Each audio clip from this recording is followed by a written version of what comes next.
My personal view is if Marion Barry is going to face any consequences for what he's done, the council is going to have to meet those out itself, and Tuesday is when that's likely to happen. There's several things on the table. There's censure, which is essentially a slap on the wrist. A resolution, though, because they have no procedure for censure. Right. It's a resolution saying you've been very, very bad, Marion. You've been very bad, and you shouldn't do it again. You've embarrassed us.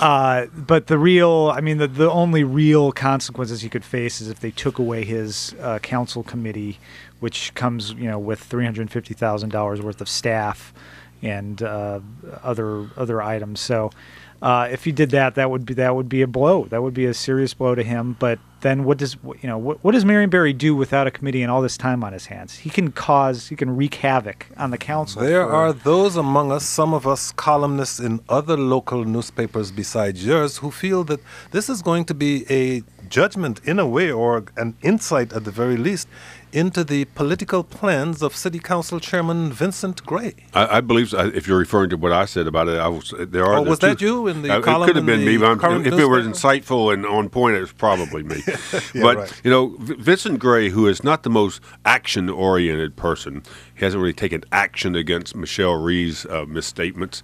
He hasn't really taken action on a number of things. He tends to hold hearings. I think that's a criticism. He now is faced with bringing the 12 members of the council to a resolution of censure. He has to decide whether to take the committee away from Barry and maybe take him off the Finance and Revenue Committee. This will be a moment. If he doesn't take strong action against Barry, then Gray will lose a lot of political interest from people in many parts of the city, particularly white voters. And I think it's put up or shut up time for Vince. I mean,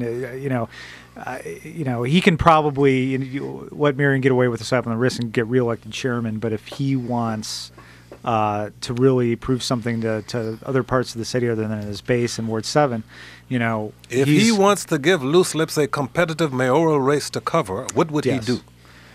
He would, at the very least, take away the committee, take him off the finance committee, and I'd be really. To the U.S. Attorney's office.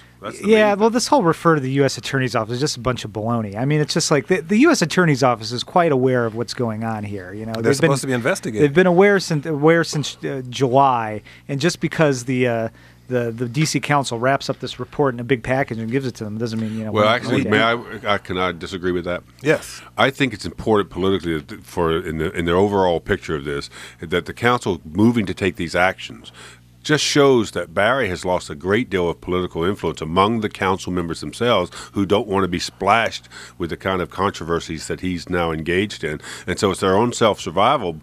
And I also think the U.S. Attorney's Office, while it has a higher standard to decide they can convict on a criminal charge, the new U.S. attorney has to look at it with understanding that the council, the city government, is asking him to take a serious look at it, and I think that might propel them to do it, even if they don't want to do it. Of course, he will remember what's happened the last time Marion Barry has been put before a jury of his peers. Absolutely. If he gets a jury and one person doesn't want to convict Barry, then the U.S. attorney's wasted time.